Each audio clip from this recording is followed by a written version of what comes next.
Well, hello there, and this is Auntie, and I am here to do my review of 90 Day Fiance, Season 11, Episode 18. All you need is love. Let's get into it, shall we? Oh, yes, we shall.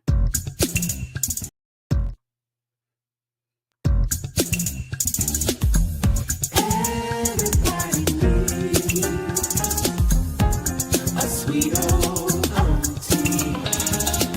Thank you, subscribers and my nieces and nephews, and all of y'all who have been here through the long haul. Shall we get into it? Oh, yes, we shall. It's time for auntie advice. Sweet old. It's time for auntie advice.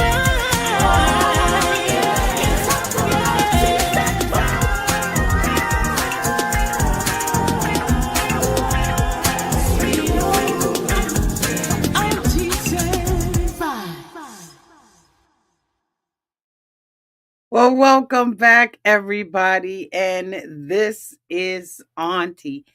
And if this is your first time being here, please like, comment, and subscribe to the channel. And to all of my new subscribers, thank you all so much for hitting that subscribe button and joining this family. To all of my nieces, nephews, and my members who have been here with me for the long haul, thank you all so much for your continued support. If I had to rate this episode, I probably will rate this episode a 3-star. Y'all let me know downtown in the comments section what you all will rate it. So let me put my glasses on so we can get into it as we get into it. As we all know, next week we're going to be having the tell all. And so that means that this was the week of the weddings. Hi everybody. Hey Nathan. Hey, Sugar 48. Hello there, Barbara. Hey, Boo. Hey, Phoenix Rising. I think you be waiting on me. Hey, Connie Poodle Mom. How are you?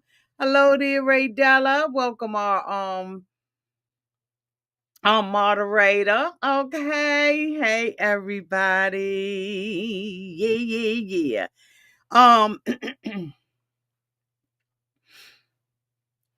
And welcome to all of the other guests. I just always make sure when I can and when I'm thinking about it, when I am on my P's and Q's, I always have to make sure that I recognize the members of Auntie's Advice.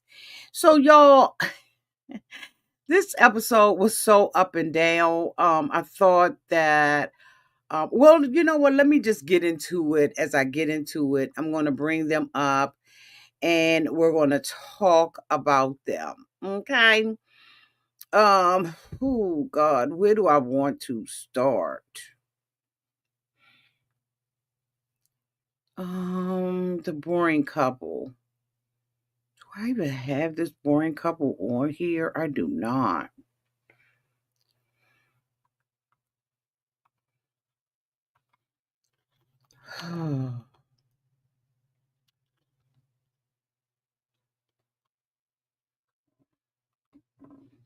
I don't have them on here.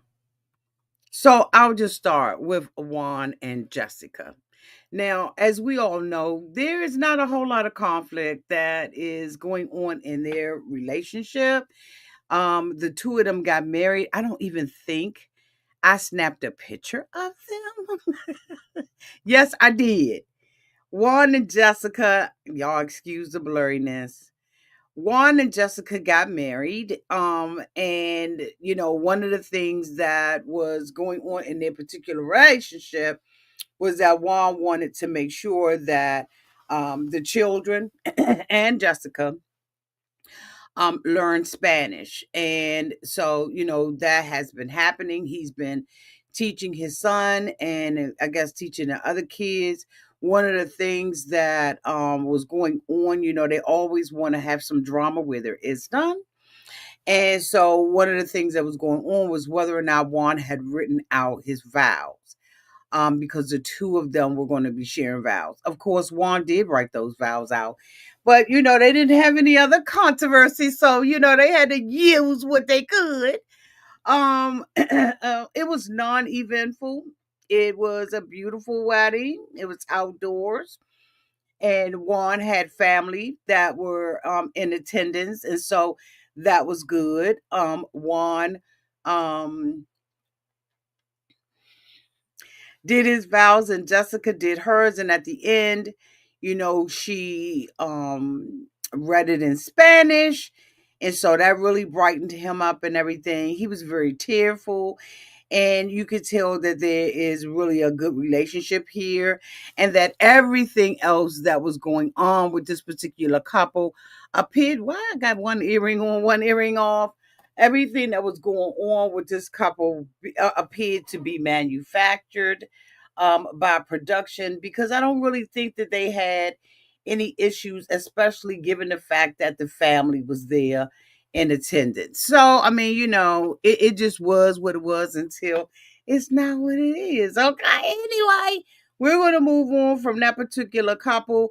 As we all know, the dollar store Barbie and Ken were married in their bed, and they looked a hot mess. They are so made up and so artificial, like Shekinah's Shekinah's face is just completely drawn on. I have a picture of her somewhere. Let me see if I can find it. I had a picture of her, and I'm hoping it's on this device and not on my other device. But I had a picture of her, y'all, and I'm telling you, outside of her makeup, she is a very, very ugly woman. I mean, her face is so contorted, in my opinion. She just looks absolutely horrible. Where you really see who this woman is underneath all of this makeup. Let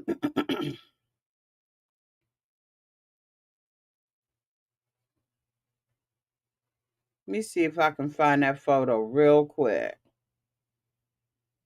of Shekinah. Y'all, you talk about an ugly woman. Let's see if we can find her real quick. I have to go through here and delete stuff off. When I do these thumbnails and stuff, I bring over so many options, and then when it's time for me to talk to y'all, I find it very difficult to find what I'm looking for. It probably would help if I would label them, but I don't. So let me see if I can find Shekinah.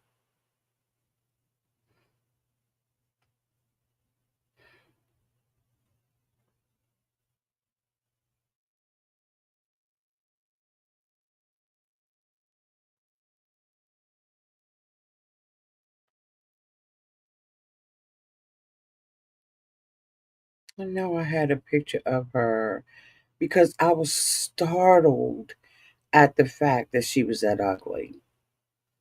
No, it must be on my other device, y'all. Golly.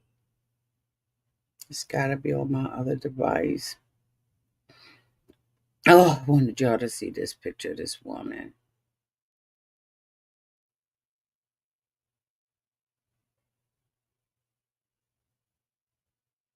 Yeah, it's on my other device.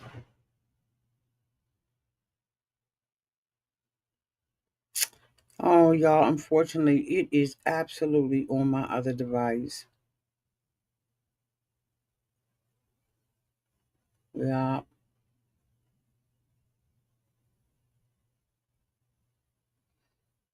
I'm slowing down.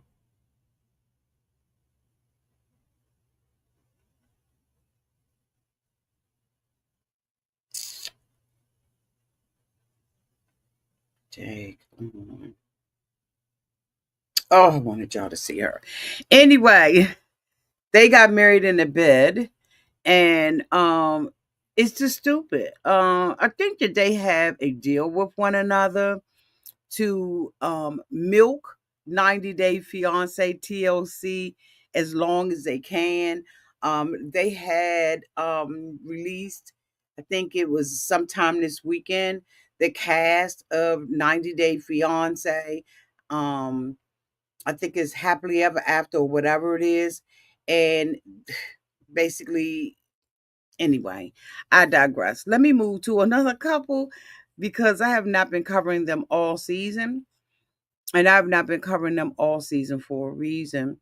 The next person that I want to talk about is Mina and Mark.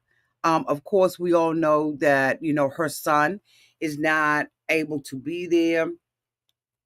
Um, a lot of people have put down in my comment section that he is not a citizen.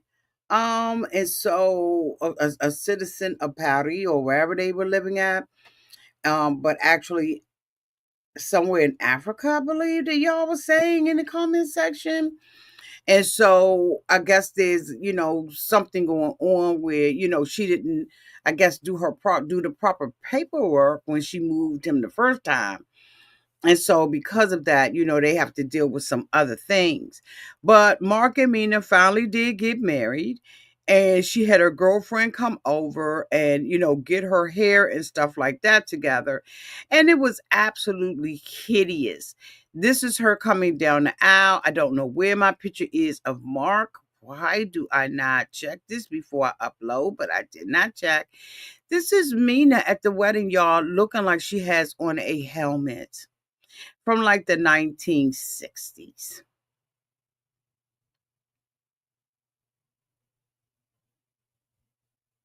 The 1960s. Mark is so excited about everything that is happening.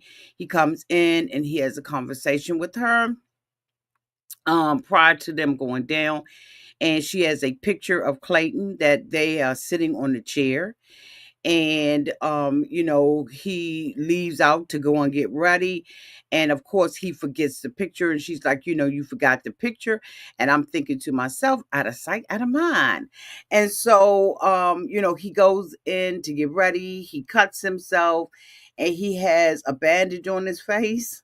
And that's why I really wanted to show it, because he actually took pictures with his son and I guess the other groomsmen and everything, or with this napkin or toilet tissue or whatever he has stuffed on his face. He has the audacity to have that on there. And I was like, okay, what in the what the hell is that? Again, their wedding was uneventful, in my opinion.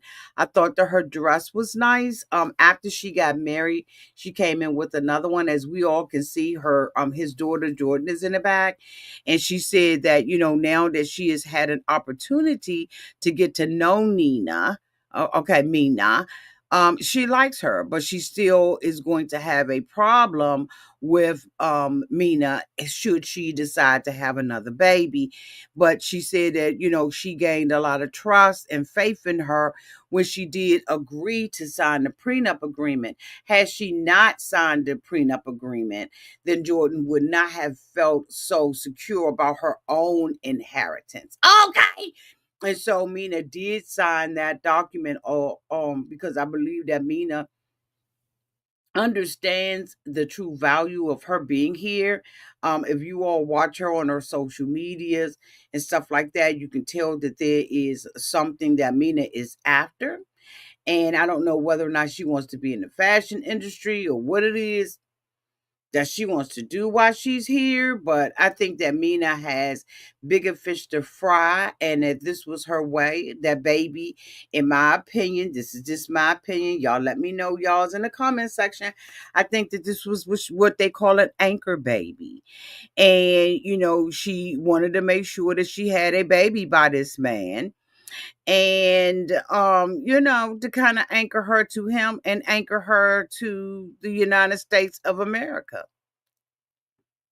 And I hope that eventually she is able to get her son out. Probably when after we watch the tell all, her social media sites will probably be updated, okay, if you will, with pictures of her son being here.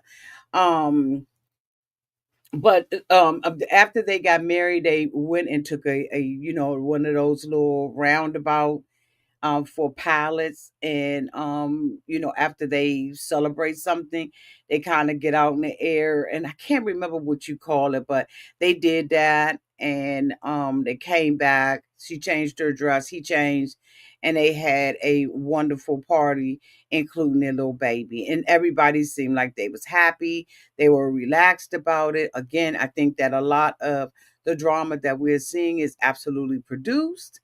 And when it's not produced, I think that we can tell that it's not produced. Okay. So anyway, that is what happened with that couple. It just was just a boring uh,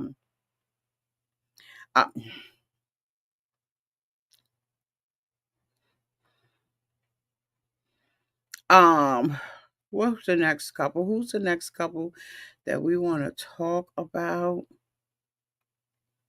Shawn and Alliya. Shawn sat down with Alliya. They went to a little restaurant, some type of like little coffee shop or something like that, because he wanted to have a conversation with Miss Alliya. Now, honestly, Alliya looks better here than Alliya did on her wedding. All of that extra stuff that Alliya did was absolutely unnecessary and did not bring beauty to her. And then moreover, we all know that beauty is skin deep, right? It is beauty is who you are and not what you look like on the outside. So anyway, I digress. Um, he sits Alliya down and he has a come to Jesus meeting with Alliya, as he should have. And he basically told Alliya, look, Alliya sits down and she's like, I was worried about your mom. Woo, woo, woo, woo. She came in the house late. Now, as we all know, Shawn's mom had an accident where she fell, and she stayed out in the heat for 2 hours waiting for Alliya, attended the wedding and the reception, and then took herself to the hospital. Luckily, the mother was not injured to the point where she, had broken anything. She had just torn some tendons and stuff like that, which is extremely painful. Um, and so she did not come home until about 12:30 in the morning. Um, And so Shawn is letting Alliya know, and under no, like Alliya is under an illusion that Shawn did not create. And I think that Alliya, said it best. My fantasy, what I wanted, my dream, my expectation of what I was going to get and how I was going to be treated when I got here in the United States has not been met by Shawn. And Shawn said, what happened yesterday? You didn't have any care. You didn't have any compassion for my mother. Alliya was trying to make an excuse and say that the reason why, she wasn't available and she didn't do anything was simply because she didn't know what was going on. And so Shawn was like, well, hey, you had my phone number. You could have, text me, called me, beat me. You could have done a whole lot of things, right? And Alliya, uses the excuse, well, I just, I was befuddled. So he asked about the young lady that was there helping. And he was like, so what did she suggest? Did she suggest you do anything? Now, as we all know, this girl didn't. They acted as if, the mom was going to be okay. And Aliyah's excuse that she was making about not knowing what to do and all of that, it's just common fucking courtesy to check on somebody's mom, to freeze frame everything that you're doing to make sure that the mom is okay. There was, really no pressure was put on Aliyah when Aliyah was getting ready. And we all have to admit there was no pressure. The only thing that Shawn asked Alliya to do was to fucking be on time. Excuse my language, because I'm trying to stop cussing.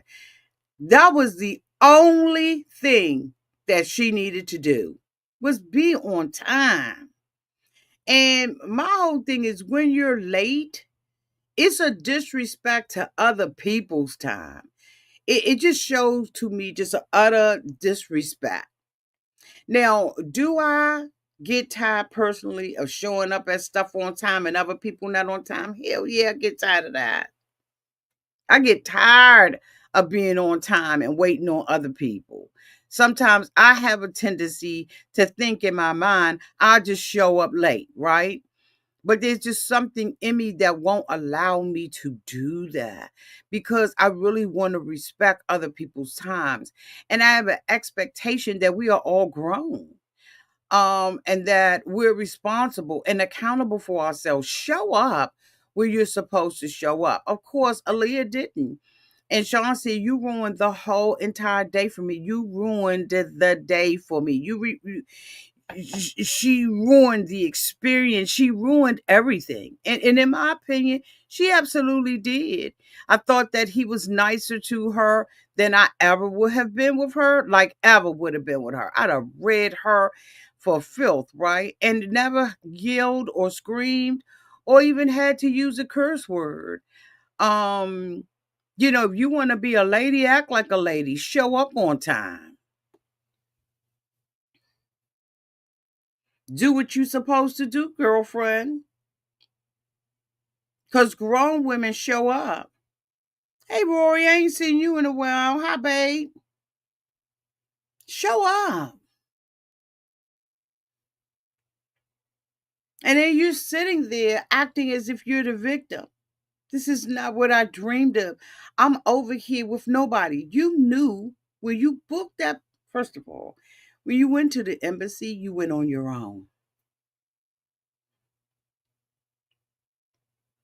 You went to that embassy on your own. You got on that plane by yourself and on your own.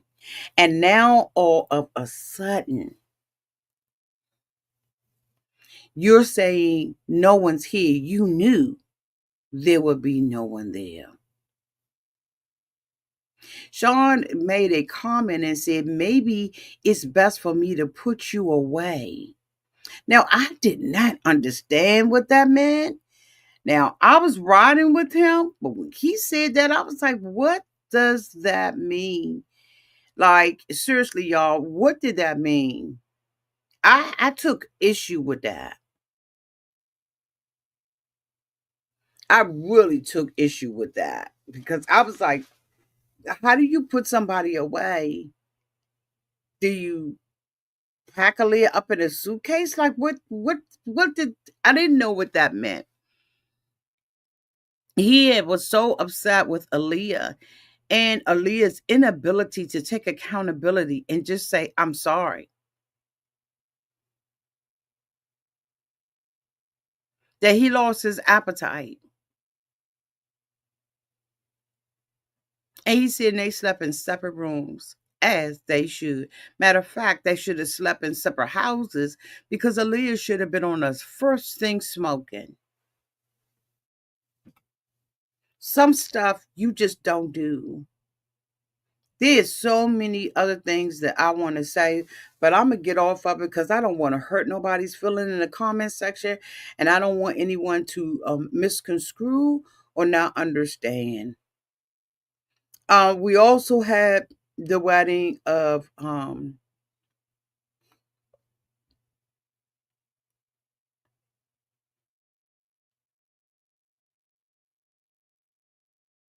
they got married.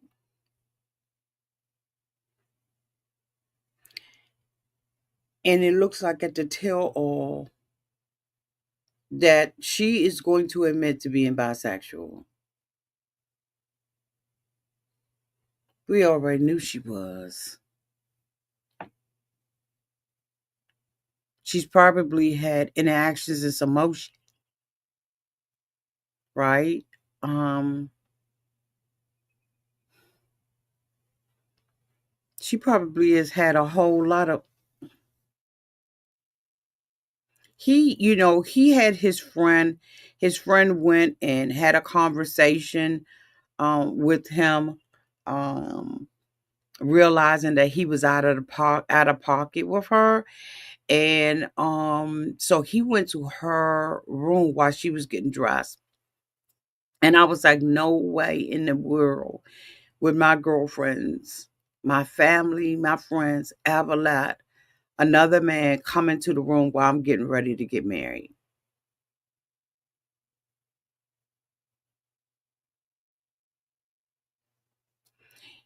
He should have kept all that to himself. And so now he's in the room dismissing her girlfriends out who are trying to prepare her to get married. And now he's saying that he's sorry. And the words that he said out of his mouth, he didn't mean them. And Stevie allowed him to apologize. And then he says he wants a hug. And she was like, I don't want to give you a hug. Now, she did something really special for him. She had created this table. Y'all, I swear I know what the name of the table is. And I knew I was going to get out here and blank. If y'all know what the name of this table is, y'all let me know. But this is like the seven things, I believe it's seven things that they like, right? And is there seven things on here? One, two, three. I don't know. I think it was seven things. Let me see in the comments. Let me go to the comments and see if y'all know what that is. Yeah, it was. So AC, you think that he's bi. Okay. I don't know if y'all remember what these things are on the table, but this is part that's what it is. Half sevens. Half sevens. Um I know what you mean. You did better than I did. And let me see what half sevens is. Hold on, y'all.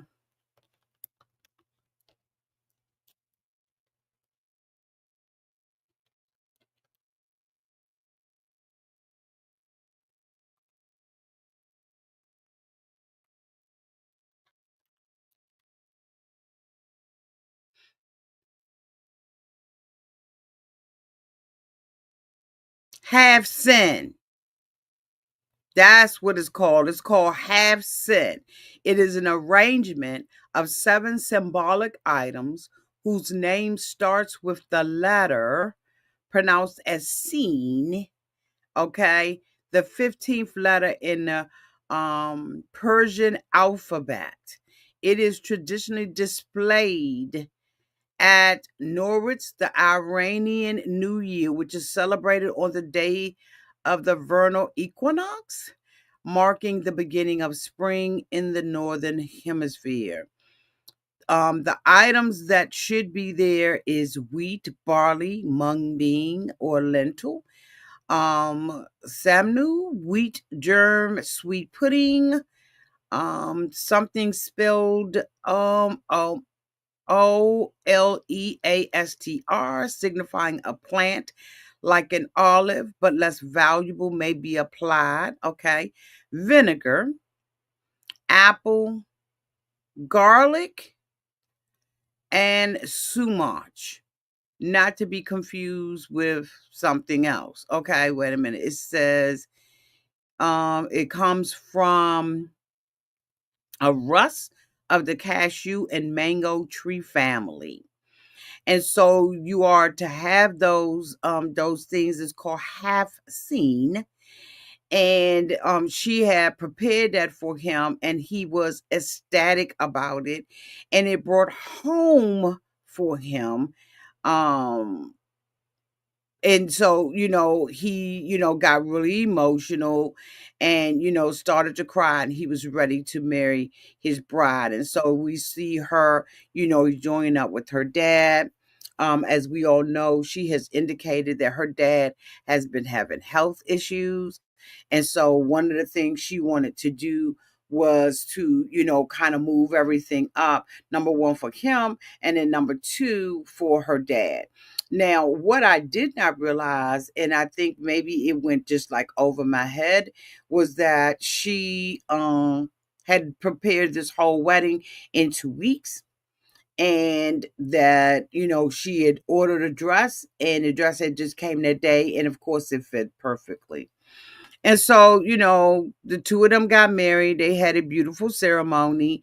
She said that she realized, looking at the statistics, that a lot of couples or men or women who come from Iran don't usually get married here in the United States. I don't know where she got that shit from, but that was her story, and that is what she kept to. Last but not least, I believe, y'all, we are last but not least, but we are on the crazies.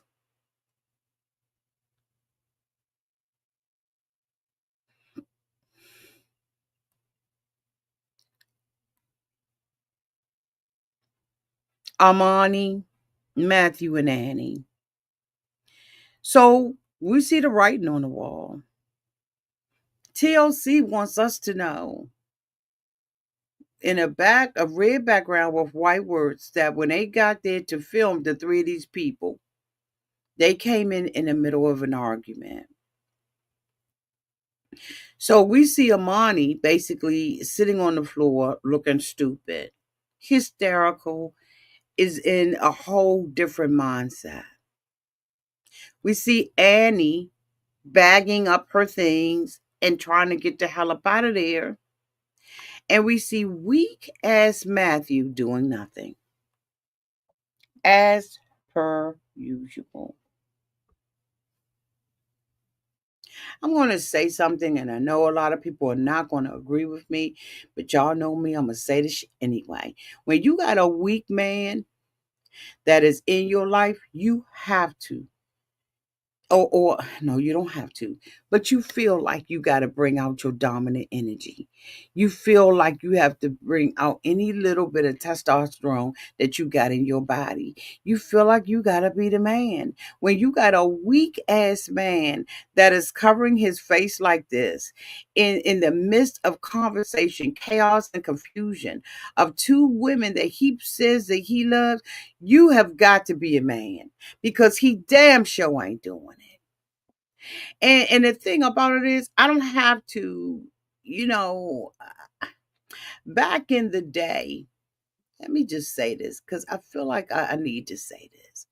Back in the day when I used to interview 90-Day Fiance people, cast, crew, family, fucking friends, neighbors, bitch, I never ever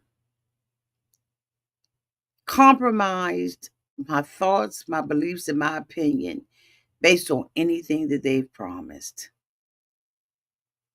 Because I know these people are fickle as hell and they will drag you on just to get a clean edit. These people, they deserve to get the edit that they have earned. She sat there along with Mag and basically told us everything we needed to know about them. This entire season, this couple, this couple has used money against Annie the whole time.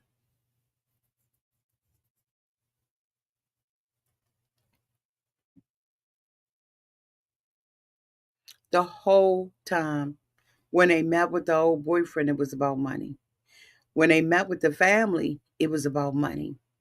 As you can recall, and if you can, I'll remind you, this couple sat there and told her family that she would never have to worry about anything, that they would be a financial blessing to her. Tell them that you're going to be well taken care of. Isn't that what came out of Amani's mouth?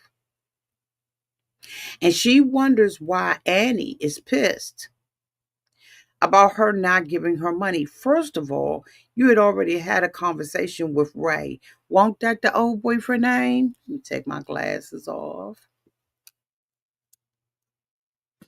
Wasn't that the old boyfriend's name?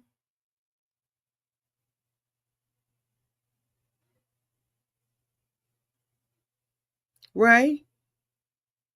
Didn't he have a money with Ray, who is a alleged financier? Now all of a sudden, let's just put this out here.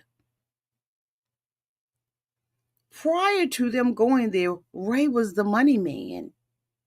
There was no way for them to give her money. Remember? All of her money had to go through this guy, the ex. Put a thumbs up in the comment section if you remember it. Now, all of a sudden, she can wire money to Annie? Then why in the hell were they sending money to the ex? Didn't they give us some story about how they could not give it to Annie directly? See, I'm not stupid. And neither am I in a position where I'm going to bite my tongue.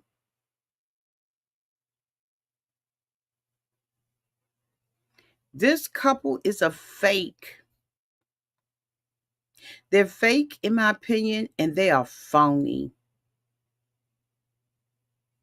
They took this old stripper girl. Thank you for the thumbs up, y'all, because I know damn well that that's what I heard.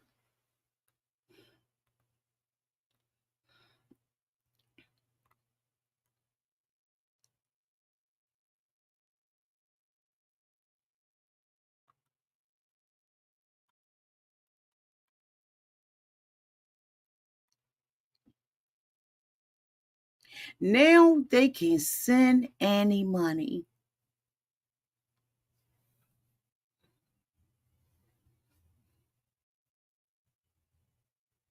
Really?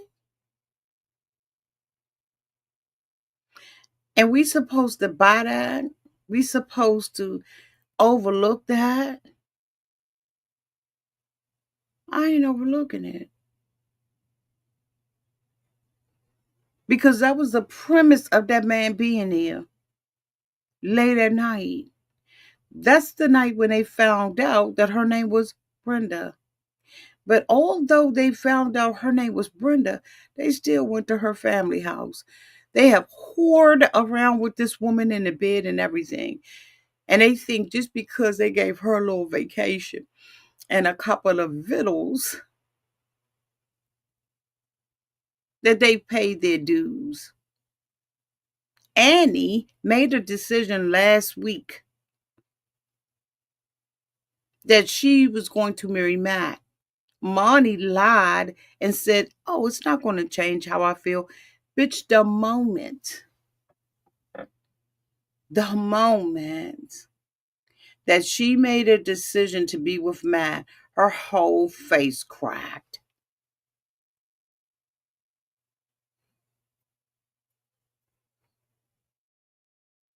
hmm Her whole face cracked. And now we're supposed to do what? Agree with her and Matt? Matt is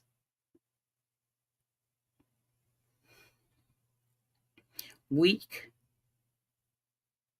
manipulative, in my opinion. These are all my opinions.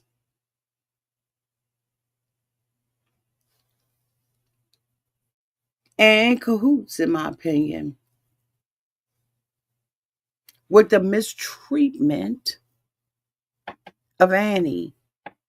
Because he doesn't do anything but this.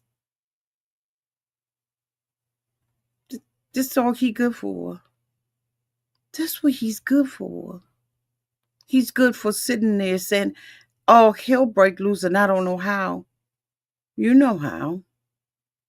So while Annie is packing, she tells us that she could not, that Annie had told her because she was going to be spending time with them, she was going to be losing her wages. And she simply needed help with her rent. She says, she says, "I tried to wire her the money, but the wire wouldn't go through. So I said, I'll take care of the wire when I get home." Why you send it to Ray? You've been working with Ray. Isn't that the story y'all gave us?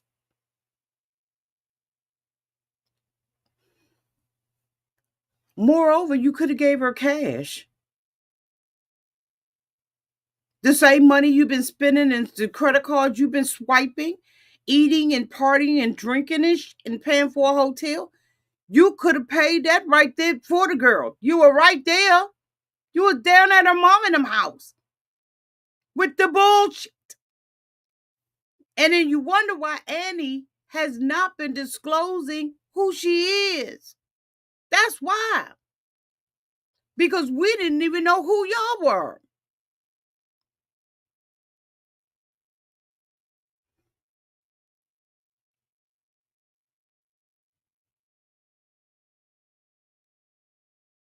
Then Annie's like, she did this because I didn't choose her. And whether Annie is a stripper, a prostitute, or a $5 whore, I believe her over Amani any day of the week. And her profession, just like mine doesn't, it doesn't make me who I am. So for her to come down those stairs and say you are used to lying to men and using men. No, I've been using you and your husband. Y'all been paying for a service, bitch. Excuse me, y'all. I swear I'm trying not to cuss.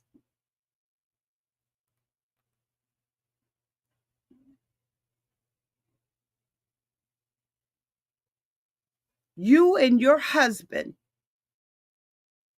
in my opinion, are disgusting motherfuckers. And I'm going to tell you why. Because you took and left your kids. This is your words, not mine. You left your kids for despicable, lowbrow, disgusting stripper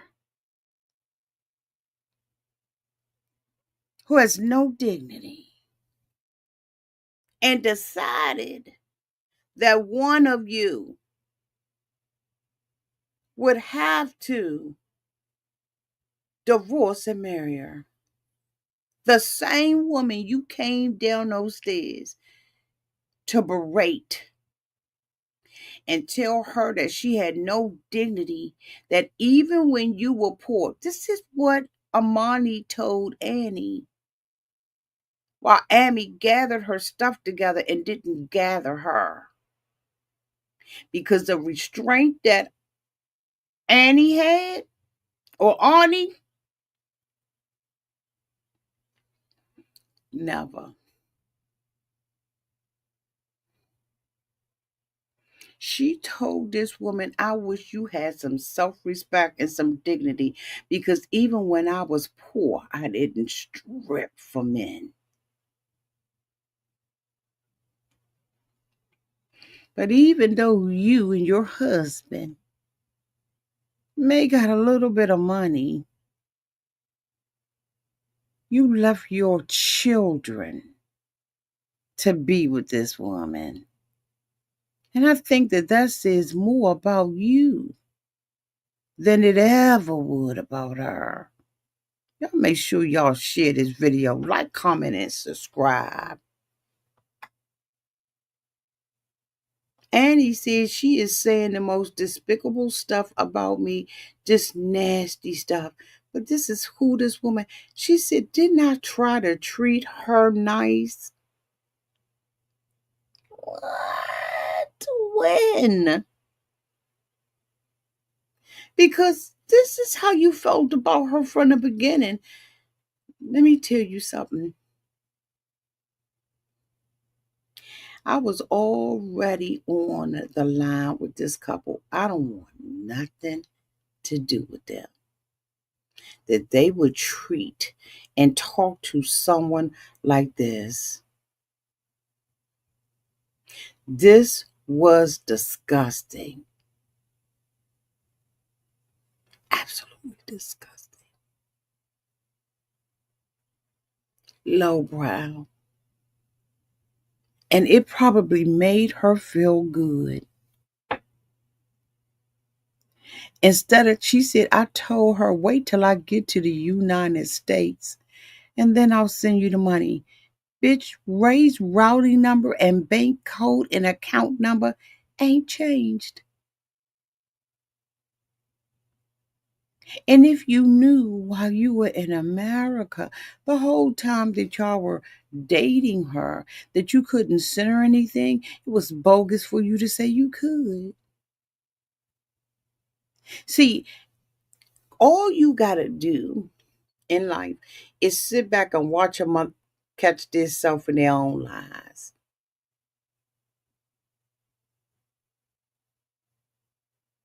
If you couldn't send her money from America, you damn sure couldn't send it to her while you were there. Cash the check, boo. And so it makes me believe that this was retaliatory, that you and your husband never had any intention. Y'all people who like swinging, swing on, bitch, swing on, but pay, pay what you owe, Annie. You just looking, in my opinion, you preying on women who have children who are destitute because of life circumstances. That's what it seems like to me. That you played on everything that brings her down as a woman and as a mom. Everything that makes her question her ability to take care of her baby. Every lie she told you she should have. And she shouldn't have never allowed you to be around her family. And then you're telling the girl to look you in your face. Fuck you.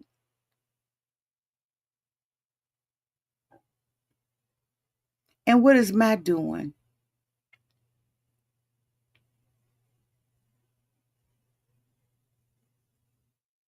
What is Matt doing? Nothing. Telling her she need to calm down. For what?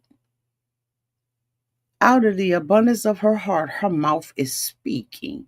She's saying exactly what she's thought about this woman all this time, while she brought her ass over here and left her fucking kids for a piece of punani that she didn't even respect. Faking and telling this woman that you're gonna marry her.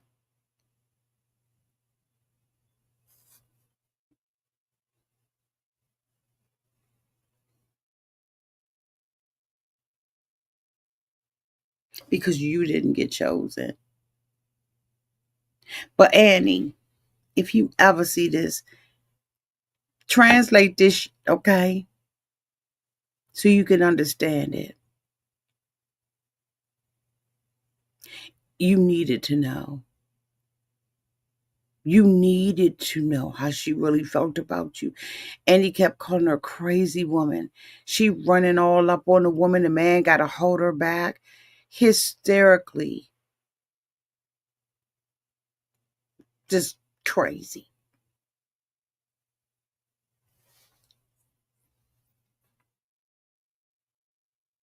And if you so highbrow, you so high class, why you gotta use a old woman, a broken down woman that ain't worth nothing, ain't got no dignity and no respect? Why you gotta sleep with her? You should have had enough money. So Annie's like, I'm not talking to you. I ain't got this to do. I'm going out in the car. Let me tell you, this woman got the patience of a goddess because, honey, I couldn't have did it. The next thing you know, she would have said and popped off and said the wrong thing, and I'm like that. But she walked out to the Uber. She had the audacity to try to hug her. She's in the car, and now she's the victim. Thank you, Charlotte. Thank you, Charlotte. I'm going to keep it a buck. because I hate to see people get preyed on. In my opinion, I felt like they preyed on her. They used all of her weaknesses to make her believe that she would have a better life. Y'all, that's so lowbrow. That's so gutter snipe, in my opinion. That's so beneath the bar, bitch.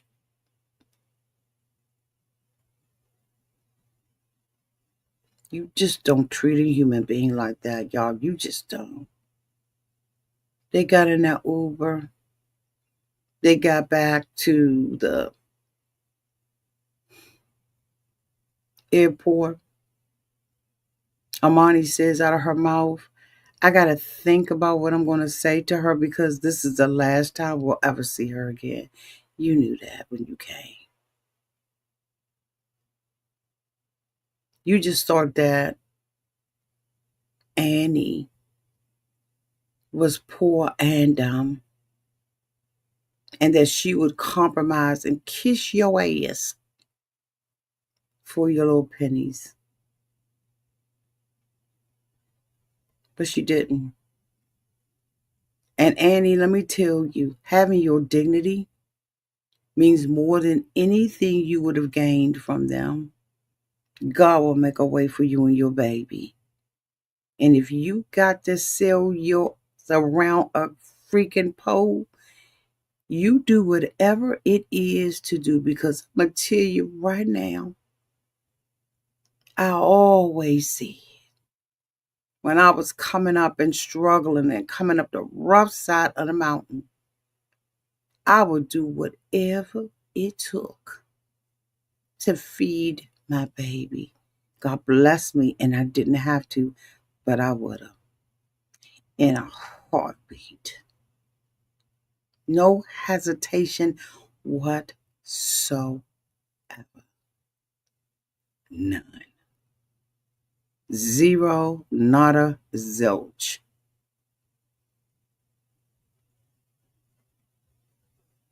Your work doesn't define you. We have seen here in the United States that people were in places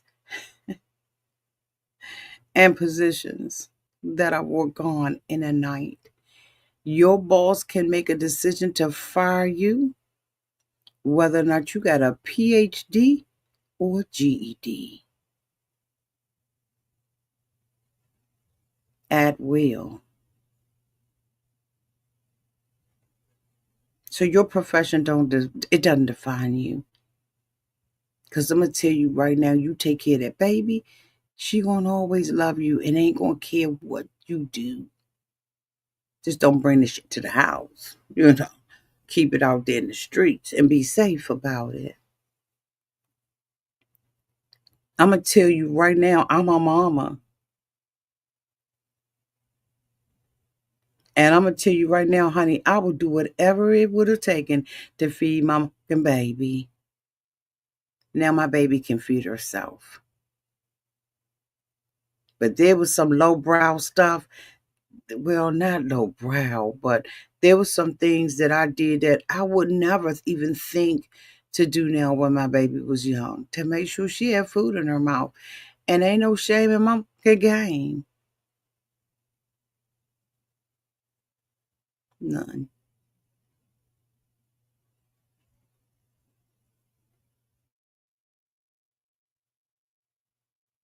She gets out. She's like, I want to thank you for inviting me to your family house and all that kind of stuff. Annie's just moving. Amani's steady trying to apologize. I treated you good. Didn't I treat you good? I you treated me like I was a,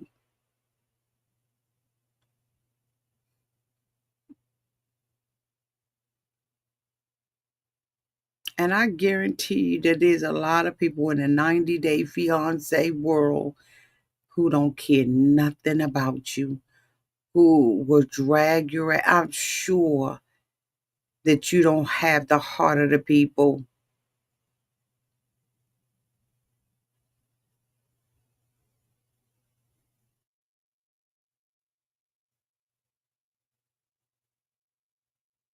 She told her, "Can you look at me?"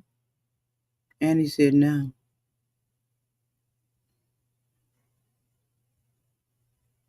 "Can I get a hug?" "No." She gave Matt one and she walked on about her life and left this bitch broken down on the side of the road.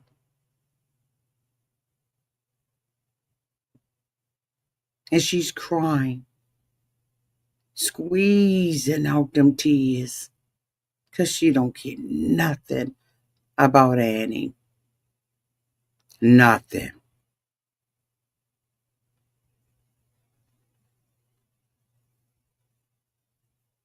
Tanya Shannon Shore said she treated her as if she was disposable. I agree. And in my opinion, so did he. He never one time went to bat for this woman. Not one time. He let his wife sit there, in my opinion, and verbally abuse this woman over and over and over again. And I know one of my dear subscribers is supposed to be interviewing them. I will be the last mother over there looking at it. As much as I support him, I can't look at. I ain't gonna be. I don't give a good rat's ass about what they have to say. I don't want to hear this couple not take accountability. I don't want to hear this couple not be challenged for the bullshit that they did. I don't care nothing about this couple. Because when you treat a human being like they're disposable, I can't mess with you. And I good luck to my dear, dear friend, dear subscriber. Love him to death, but I ain't gonna be able to do it. This right here,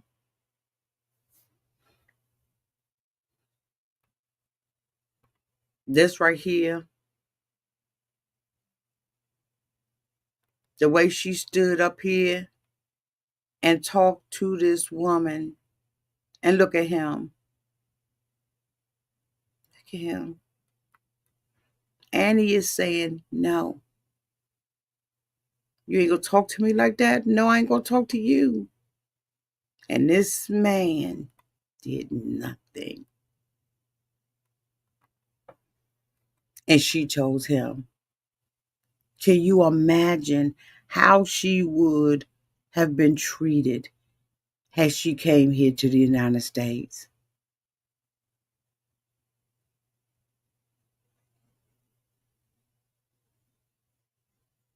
I'm a woman.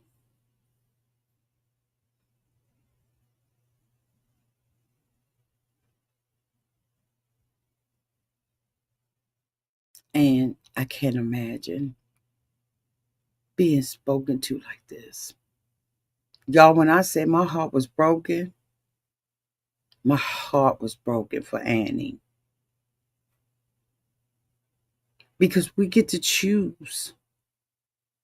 And she gets to choose. And I can't stand somebody that don't want to give people the right to choose.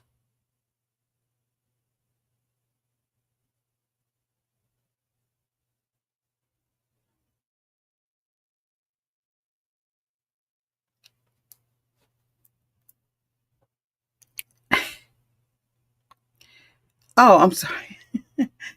Thank you so much, Kevin Jones, for the 199 super chat. They thought that she could be brought.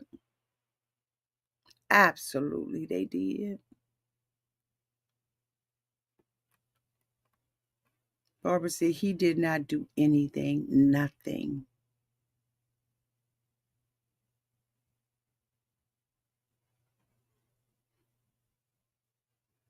I don't believe she ever had any intention of giving her any money. I do believe Annie, and I stand with her. I stand with Annie because I do believe that this whole episode, all they've been talking about is money. money has been a motivating factor in how they've treated Annie, like some bubblegum on the bottom of their shoes. Anyway, y'all, I'm going to get out of here. Thank you so much, Kevin Jones, for the 199 super chat. I appreciate it. Members, I will be out on Thursday of this week, and we'll be having our membership where we will be talking about Diddy. I've been saving my notes. So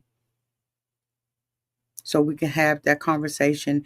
And then there's another conversation that I need to have to you all, have with you all. Okay. I love you so much. I thank you all so much for being here. Again, thank you, Kevin Jones, for the 199 super chat. I really appreciate it because you didn't have to do it, but you did. I love you all so much. Okay. Until we meet again, y'all please be safe in the street and in the water, and make sure you let me know downtown in the comment section what you thought about this episode. Bye, y'all.